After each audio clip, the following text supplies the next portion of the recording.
Hello, everyone. I'm Donna Hawley, the president of the Investment Institute, which we also call TII. And on behalf of Andrea Zigety and myself, we welcome you to the third session of our virtual coffee break series. For those of you who don't know us, and this is your first time tuning in, TII provides non-commercial educational forums for the investment community, which consists of endowments, foundations, pensions, hospitals, healthcare, family offices, consultants, and asset management firms. Today, we are very pleased to present the topic of artificial intelligence, automation, and technology. We want to give a very, very special thank you to our good friend and guest speaker, Rudina Seseri, founder and managing partner of Glasswing Ventures, and our fireside chat moderator, Don Lindsey, the Chief Investment Officer of American Institutes for Research, and a longtime member of our editorial committee and someone Andrew and I have been huge fans of for many years. At the conclusion of today's webinar, please be on the lookout for a quick survey from us in your email. It shouldn't take more than a few minutes for you to fill out 4 simple questions, but it would mean so much to us if you would take the time to give us your feedback. There is no doubt that the synergy between Rudina and Don will keep you completely engaged for the next 25 to 30 minutes while they have a conversation all about AI. Following the fireside chat, the last 15 minutes or so will be dedicated to fielding questions typed in from all of you.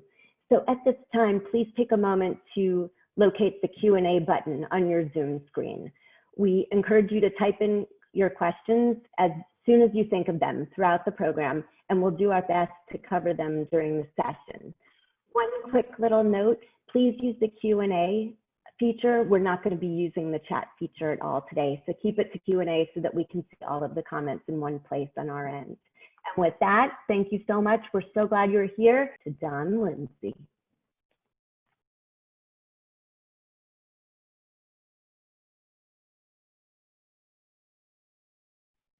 Sorry for that glitch. I forgot to unmute. Good afternoon, everyone. And hello to everyone out there in Zoom land. I wish we were doing this in person, but hopefully in the near term or not too distant future, we will have the opportunity to do so. And without any further delay, I'm going to jump right in. Good afternoon, Rudina. How are you?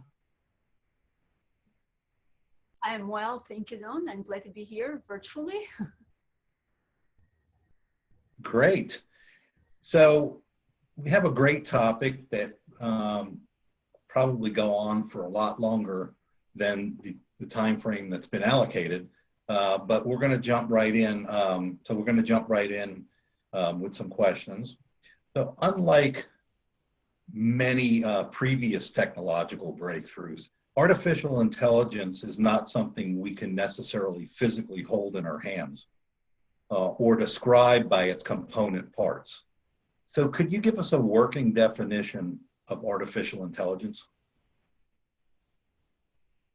Happy to, and you know, it's a very big question fundamentally because artificial intelligence is not, it's a type of technology. It's bringing intelligence to software solutions or, you know, hardware systems to perform beyond your run-of-the-mill software systems to have what we call intelligence.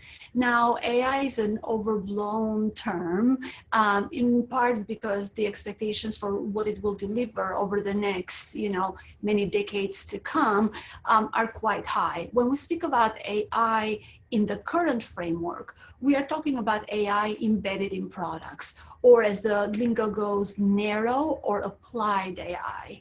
And if you want to decouple it, think of it as intelligence, whether it is predictives and analytics, and beyond that, prescriptives, not just identifying what will happen, but what should happen. Think of it as capabilities such as understanding speech, understanding natural language processing and understanding, and the difference between speech and NLU or NLP is one, you understand that the word good morning, I just pronounced good morning. The other piece helps you understand the meaning of good morning. So because they mirror, if you will, the facets of intelligence, it's hard to articulate them as one standalone technology. But think of it in the best way as AI is the what, is the intelligence, and how has two pieces, the algorithms and data. You cannot have AI of any nature, of any capability embedded in products if you are not powered by data and if you don't have algorithms.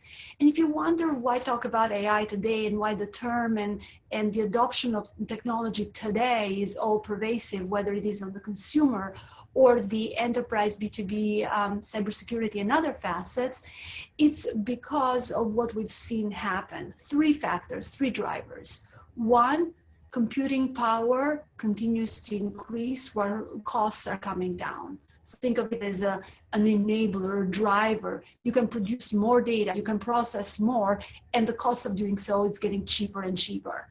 For the technologically driven amongst us, Moore's law is still holding strong. Secondly, because of what has happened just from the era of the internet and then mobility, we have an explosion in data sources. We are effectively wearing sensors, whether it's our phones, whether it is our connected devices around our homes and offices, whether it is our, Apple Watches. All of those endpoints, as the lingo goes, all of those devices have sensors, and even in still states, we're generating data. And honestly, I said this 5 years ago, I suspect I will say it again in 5 to 10 years from now. We've only scratched the surface in terms of the data explosion. And then in the 2010 in academia and closer to 2012 and beyond, actually 2006 to 2010 in academia and 2012 and beyond in industry, we saw the emergence of a particular technique or combination of algorithms called deep learning under the supervised learning category. And you don't have to worry about what it all means. All I will convey is that technique or combination of techniques and neural nets gave a whole new boost to AI in the current form as we know it. So it was compute power, explosion of data, and algorithms. That trifecta has now enabled us to, speak about AI and see it in all pervasively in industry. I'll pause at that. So a key tenet of technology investors is that developments in technology follow an exponential rather than linear trajectory. So that means basically that the time from initial development to widespread adoption is creating great opportunities for investors. Unlike, let's say, the internet back in the late 90s, early 2000s, where applications were very limited and the ability to profit from the internet was very limited. How does this concept of the exponential change in technology relate to AI, and how is it impacting the investment landscape? Okay, so let me try to decouple the different questions. I think the first part of your question pertains to what I would largely categorize as the speed of AI adoption and honestly next generation or frontier tech adoption. And I think your assessment is correct that the pace of technology adoption and consumption and honestly the ability to measure impact is getting faster and faster. When the internet emerged, it was compared to the Industrial Revolution that took 100 years, right? From the 1820s to the 1920s.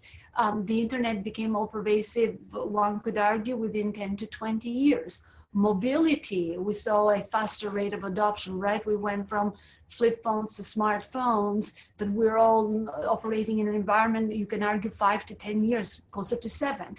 AI, we've seen the adoption and the impact faster. Why? Because it's a layer across all technologies embedded in the products. Let me give you 2 concrete examples to just bring it alive. If you're an Amazon buyer or some other e-commerce buyer, I will give you a simple facet of the most basic, algorithms that use some level of intelligence. You bought ABC, now you will likely like D. Or you bought A, you will like BCD. And then, just the recommendations engine, you may think, oh yeah, that's an everyday thing. There's actually intelligence in that.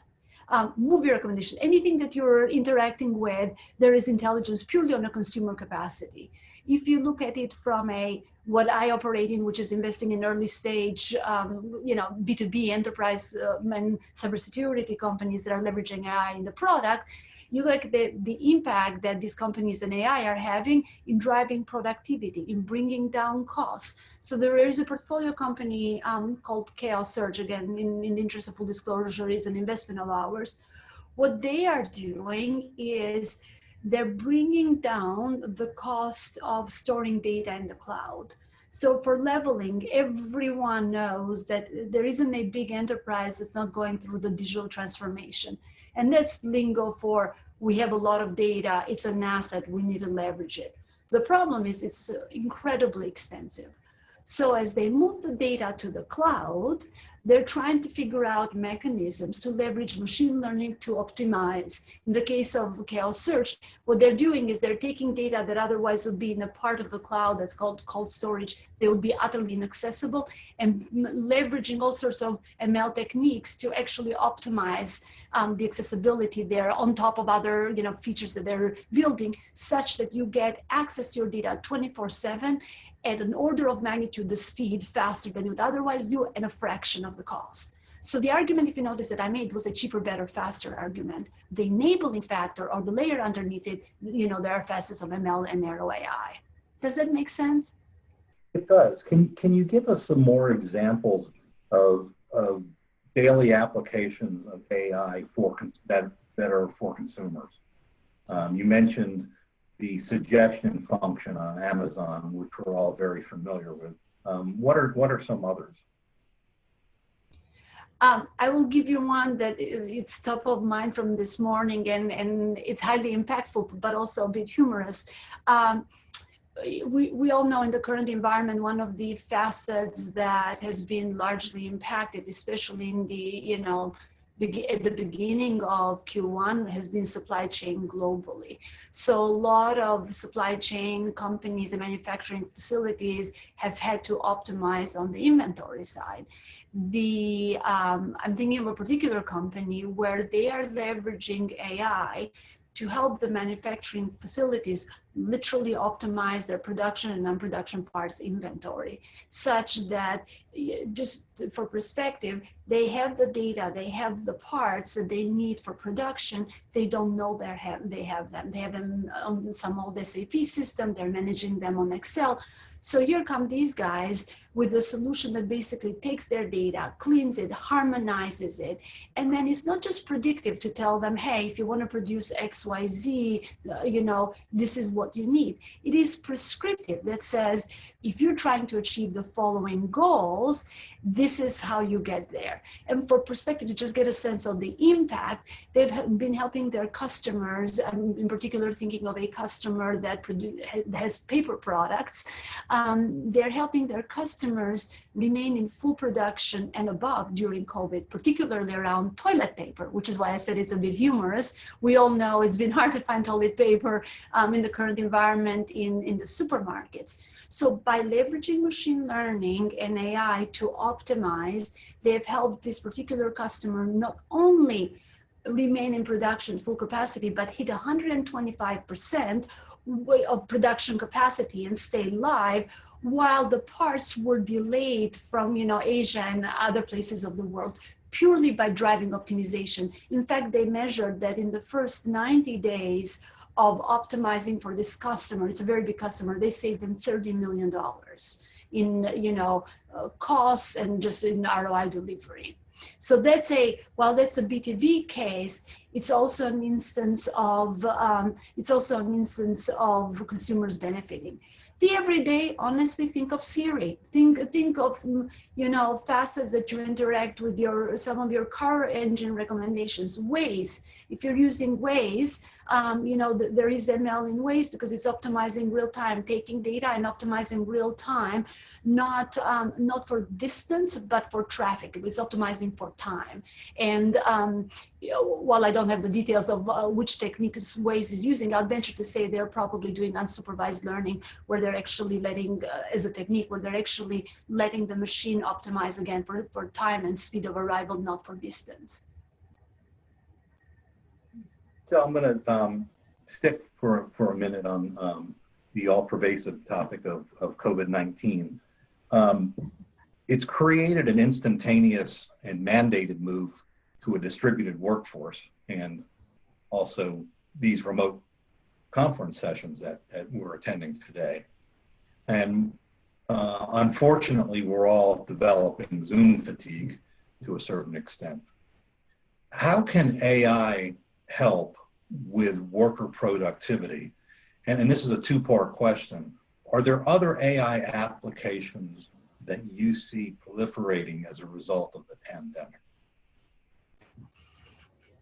So at the highest level, if we're thesis-driven investors, and as I look at it from a thematic point of view, one of the outcomes of COVID is going to be the fact that distributed workforces or hybrids between distributed and centralized workforces are here to stay. I think the realization that you can have productivity, at least in an immediate, format. We all went from in the office to home, we stopped traveling, we're doubling the number of Zoom video calls. So if you measure short-term productivity, you would find that it has, gone up. So it has ramifications for the culture that you build and how you run your organizations going forward. It also has ramifications for where you hire the talent. If you were always looking for talent in tech in Boston, New York, the West Coast, and, with a distributed team, might you go to a completely different location now? After all, everybody's virtually connected. So that's one piece.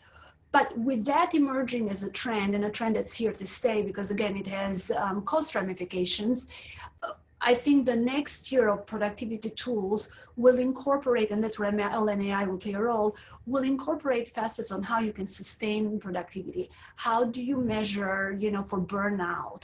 Are you taking data? Is it retina data? Is it, are you leveraging vision, which, vision is probably, and speech are the two facets of AI that we've seen the most advances in adoption.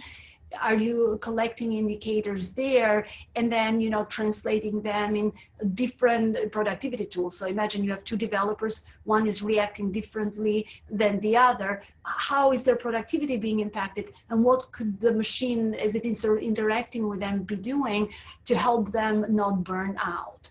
Now, the statement I just made requires a lot of ethical considerations around privacy and what does that mean, etc. So I don't make that statement to say that it's all been worked out, but you can certainly see collaboration tools get more intelligent, productivity tools get more intelligent, and in general become more pervasive. So what concerns do you have regarding the gap between the applications of AI, how quickly they're developing, and the legal framework, which, as you know, is much slower and evolving, and basically has traditionally had a hard time keeping up with technological changes, and yeah, certainly as this applies to the issue of privacy as well. So I think, look, privacy is a matter that I think it's here to stay, and it's a consideration that it's gone beyond the ethical. I think it all changed with Cambridge Analytica, and you can see that. I think data privacy, especially given the power that data is taking on through digital transformations, is here to stay, and it's a consideration to be embedded. In fact, while I completely agree with you that the legislature has been far behind, we should have thought about data privacy in 1989 when the web emerged with Tim Berners-Lee inventing the World Wide Web. We gave control not by choice, it was taken by us in our capacities as consumer by the large tech companies. And they've been squatting on our data. If you think about it, my data, whatever I generate should be mine.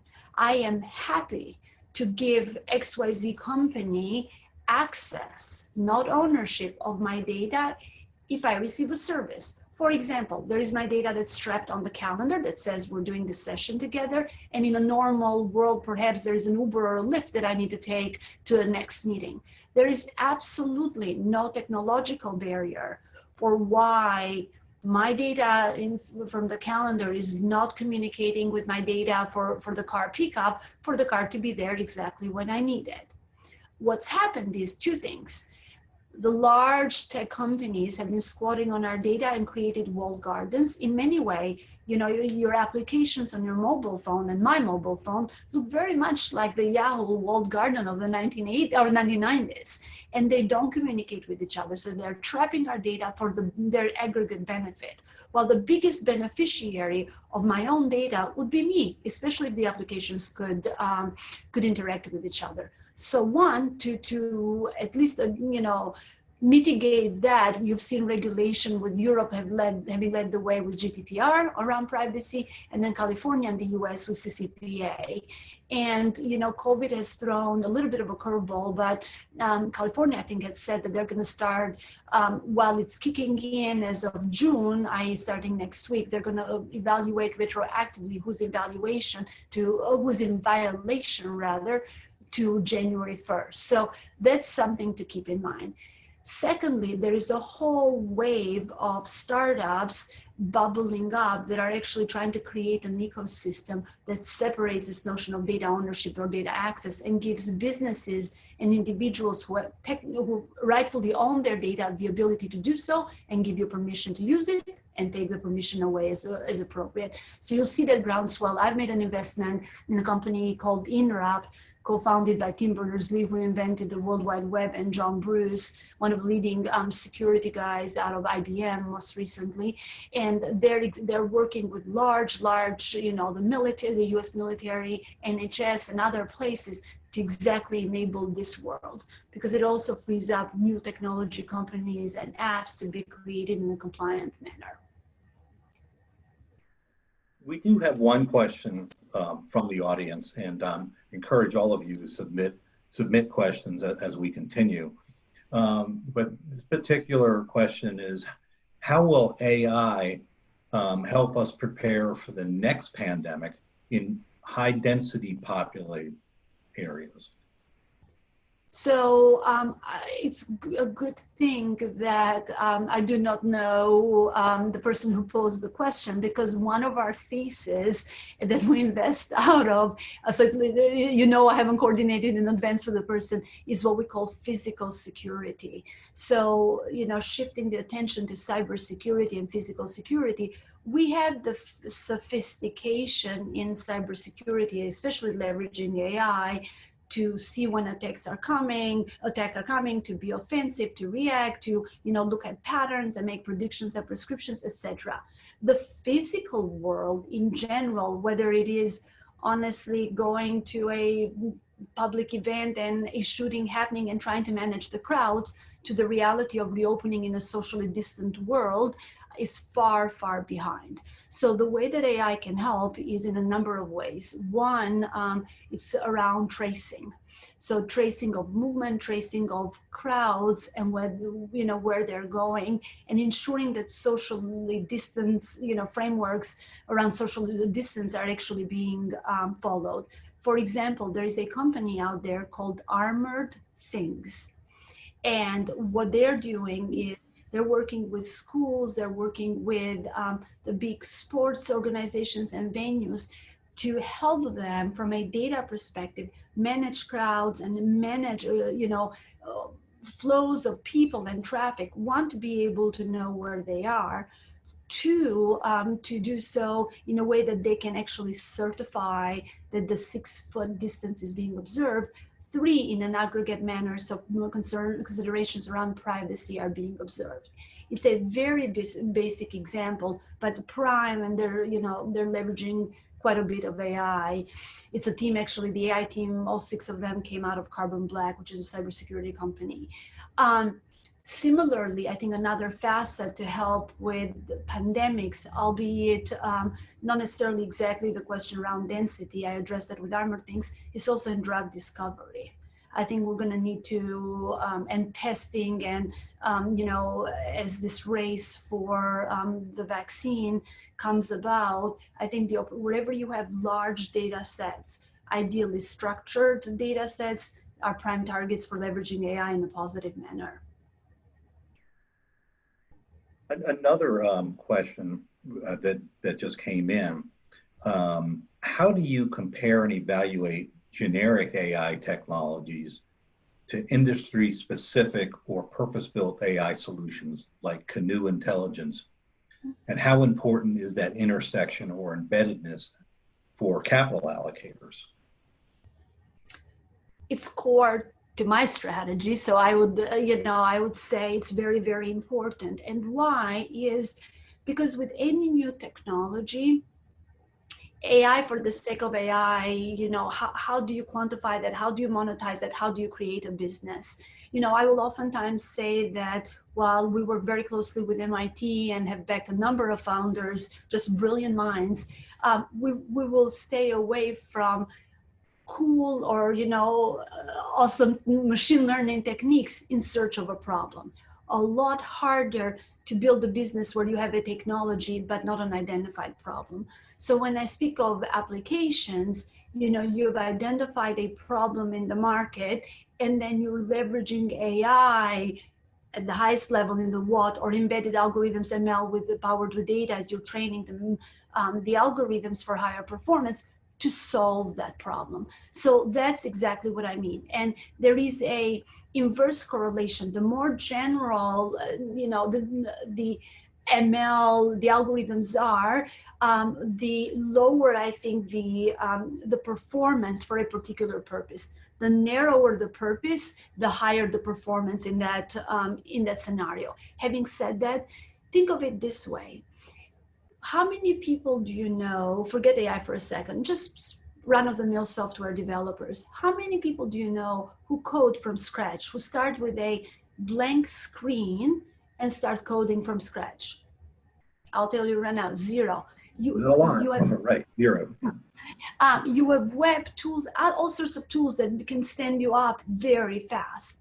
AI, as a tech layer, is the same thing. You have a lot of, open source type of techniques, Google, Amazon, all the big players have thrown TensorFlows and what have you. So you don't start from zero in this day and age, even in, leveraging AI techniques. You start from an existing base and then narrow and make it more purpose driven for the particular problem you're trying to solve, which is why, as I'm looking at and evaluating early stage companies and thinking about how big can this get, how fast will it be adopted, how does it exit, how is it, multi-billion-dollar transformative impact, you think about, what value are they creating and how specific is that problem and can they respond to it? Can they leverage AI embedded in it? I hope I answered your question. Yeah. Are there different ways in which investors can access AI? I mean, obviously you're focused on a very specific niche, but what are some of the different strategies and ways in which investors can take advantage of this technological development? So one, again, I want to emphasize, you are taking advantage of it in an individual and business capacity today, whether it's screaming at you or not, because it's embedded in your everyday tools and products. From an investment capacity point of view, I mean, the companies that are leveraging AI core to their product, the younger they are, the more they're leveraging it. You get access, whether through all the managers that are investing in those spaces. And again, it could be, in my case, it's B2B software, enterprise cybersecurity platforms that's leveraging AI. So niche, but very, very big markets, right, that you're transforming. You can find probably consumer type managers that are focused. You'll see it in some of the quant funds, especially the more avant-garde ones, and in the hedge fund world. Again, why? Lots of structured data. If they're not leveraging it now, when are they going to leverage? They have structured data and high quantities of it. So I think there will be certain asset classes where you will see AI usage both as a tool, we consume it ourselves, we have our own ML practice internally, as well as part of the folks' investment strategies. So here's a great question. I like this one. And I like it because we've heard so much about the robots coming to take our jobs. And this person is asking, to what extent is AI in manufacturing hype versus opportunity? And do you see AI as being more for growth-oriented purposes for manufacturing, or more bottom line oriented? In other words, cost saving within manufacturing, or both? Yeah. So at the highest level, the trend that we are seeing in manufacturing and beyond, honestly, especially in light of the current environment, is automation. And automation may or may not involve AI as part of the technologies, but that our industries and our societies, especially manufacturing, is moving full force toward automation is an undeniable trend. And if executed appropriately, what it should translate to is the automation of the mundane, of the repeatable, especially if you're leveraging AI, and freeing up humans for higher performance tasks, for more valuable tasks, and in the process, driving down costs. So it certainly has a bottom line implication. Furthermore, as you're automating, not just sort of the mundane, but also driving further efficiencies within your manufacturing processes and becoming more softwareized. I mean, especially for manufacturing, it's a space I personally invest in actively. I love it. It is so 1980s that it's ripe for transformation. I mean, this session is being recorded, so I want to be thoughtful, but it's so boring that it's really sexy to go and disrupt because they're stuck in on-premise sort of, old-fashioned technology solutions for an industry where a fraction of a penny in production starts adding up and makes an impact on margins. So I just sort of laid out the fact that you can drive cost savings. Also, by driving optimization, you can drive higher production amounts, so you can actually drive the top line. So the answer to the question is it impacts you both on top line and on the bottom line. We shouldn't, though, forget the livelihood element, which is there are ramifications to automation, AI or not, and that you'll see job displacements, new roles, new positions being created, but also folks that get caught in between as a number of roles get automated. Another great question here. Would you say that major tech companies like Twitter and Google moving to a remote workforce model will lead to the decentralization, Silicon Valley as a major tech hub? So this person is saying there's definitely a lot of traction in the tech scene in Boston, New York City, and Austin. But do you see small and mid-sized companies following through and establishing in smaller cities that may emerge as great places to work in tech? I think the possibility is very, very real. Again, because the major barrier has been, from a cultural perspective, you want the team to be together. And, so the focus has been on being in one location. And as Silicon Valley in particular has gotten very, very expensive on the tech talent side, we've all been in searches of alternatives. For a while, it was offshoring that has its own ramifications. And, the mentality of distributed teams, honestly, was here before COVID. I mean, 2019 were the early years of distributed teams. With COVID, we have catapulted that. So the answer is yes. Now, just for the sake of intellectual honesty, I will contradict myself. I just read that a number of the Silicon Valley companies, like the large incumbents, have done layoffs, and their layoffs haven't been the Silicon Valley talent. They mentioned Austin and some other places. So that's an interesting notion to keep an eye, which is, yes, you go remote, but if you're one of these, distributed team members and you are not in the headquarters, when the going gets tough, are you at a higher risk? And again, what are the cultural ramifications and productivity ramifications? I'm not sure I have the full answers to that. So we have a participant that is saying that contact tracing is the most invasive of the privacy violations. So how do we square that with being safe? Honestly, it's an ethical question as much, and then ultimately possibly a legislative question than a technology question. from where I sit, and at least the companies that Armor Things that we have backed, de-identification and aggregation of data so that you cannot identify a single individual is a core function. I think there is a broad body of work around ethics of privacy and including data. You're applying it to tracing, but also broadly to AI. I think it will be a multifaceted effort on we as investors investing ethically in that regard, establishing norms for what's acceptable and what's not in data usage, and then through legislation and through enforcement. I would lie to you to say, oh, just rely on the goodwill of people. Companies motivated by all sorts of reasons will not always take the highest road. So from that perspective, again, I think it's an ethical and a legislative question. Now, if you and I were at a preeminent risk of having COVID tomorrow, and we had a high likelihood of assurance that if our data was being used, we wouldn't get it or would be 90% safer, would we give it up? Maybe. If it came to my child, maybe. So it's also a trade-off between the immediate risk and the perhaps less deadly, but long-term, more fundamental risk of loss of privacy. Very, very valid, but also difficult question to tackle. Very much so.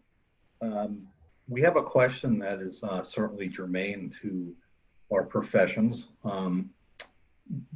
Will AI change the financial services profession in the sense that if analysts and investment managers don't incorporate machine learning skills, they'll be left out of the job market? What's your view on that? So I have a soon-to-be 7-year-old daughter, and I often refer to her as the AI native generation, because I think some facet of machine learning / computer science skill will become part of STEM and will be core to our learning. So are we in danger of, becoming obsolete tomorrow? No. I think we're probably, hype notwithstanding, at the end of the first inning, maybe, when it comes to AI adoption and ML skills and where we're heading from here. While the impact, mind you, is very, very concrete, and big companies have gotten and will continue to be built. So lots of opportunities for returns, but we're still early on. I think it will become a core skill. Having said that, today, I referenced earlier, we use it in Glasswing, our own machine learning capabilities, whether it is in, tracking how certain companies will be performing. So in our own databases, certain predictions around talent, etc. Is that a determinant tool? Absolutely not. You need data over huge periods of time, both in quantity and longitude and veracity of data and diversity of data, before that becomes a tool where it's a contender, not even for taking away decision-making from humans, but incorporating it. Will the trend be such going forward that the tool becomes a facet of your assessment? Absolutely. So I think worry more about the 20-somethings than older generations. In fact, you're hard pressed to find someone who studied ML in the current form, of sort of at the cutting edge that's older than 45. The current version around deep learning techniques and related, it's really a relatively new phenomenon. Lots of concern, I think, today about ethical ramifications. And you touched on this earlier when you talked about the distributed workforce. But here's a question on the topic of ethics in AI. How do you think about diversity when investing in AI technologies? Oh, gosh, I love the question. I wrote an article, I think it got published at the beginning of March, right before the pandemic hit, or maybe late February, called "Is AI Male?" And the reason for it is a bit to be provocative, but I think there are a lot of biases that come with existing models. And whether you look at the World Economic Forum, whether you look at some of the, the IEEE governing bodies, there are now bodies of standards and ethics that are being established around AI. Some considerations are biases in data. For example, this is a well-known case. Amazon was using, its own ML and AI capabilities for screening candidates. Guess what? It screened a lot of men that passed. Why? Because historically its workforce was largely male, so there were inherent biases in the model. You can think about the lending industry. If historically certain characteristics borrowers have gotten denied, whether it's certain minorities, whether it's single mothers, whatever the case might be, you have real concerns around that data training algorithms to generate certain outcomes, including implicit and explicit biases. If the coders are all men that are building a particular product, a woman's brain and a male's brain and a certain background, not just, and I'm giving the example along gender lines, but it could be backgrounds, it could be minorities, whatever lines. We work differently. We come with different biases and strengths and weaknesses. So if anything, I think one, it's a well-acknowledged ethical consideration and standards consideration. Secondly, from where I sit, I look for teams that are diverse, because diversity of thinking results in better products and better outcomes. Just for a point of reference, because we track it, 28% of the workforce across my portfolio companies is women and minorities. That's just about double what you see in tech.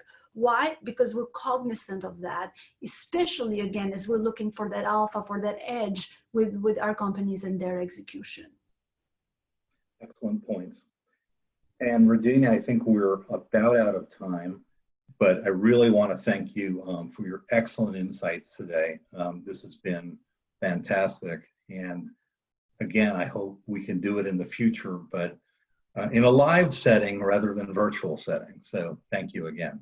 Thank you so much, Don, for your thoughtful questions, and Andrea and Donna for having me. Thank you so much, Don, and to Rudina. I can't thank you enough, and wish I could see all of you like you can see me, but we're just so grateful to have you both doing this with us. It's been a lot of fun, and this is such a topic that we've wanted to cover for quite some time, so thank you, Rudina, for being our special guest today. Just a quick couple of announcements. Donna and I are very excited to let you know today that a lot of cancellations are happening in the fall, but we are really going to try to charge forward. Obviously, if the world changes and we have a second wave and we can't, we will let you know. But we are planning our fall event. It has been on the calendar for almost a year, so you all have it, October 26th and 27th.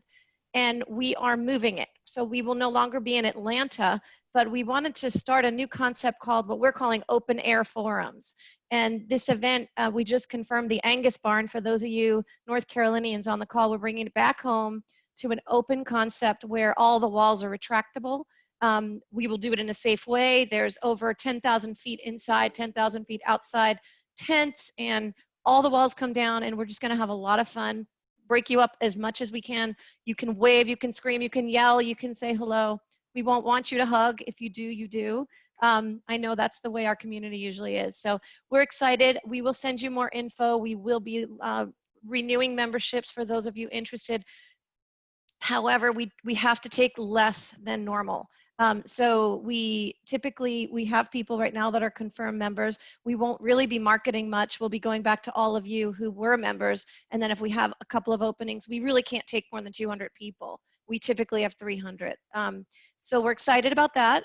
Would love your feedback. Anybody who does not feel safe coming, you're not pressured to come, we will push your membership to 2021. So please don't feel like you have to. And the next two upcoming sessions for virtual, our session 4 will be on lessons learned during the pandemic. We're excited for George Kell. He's the founding executive director of the United Nations Global Compact.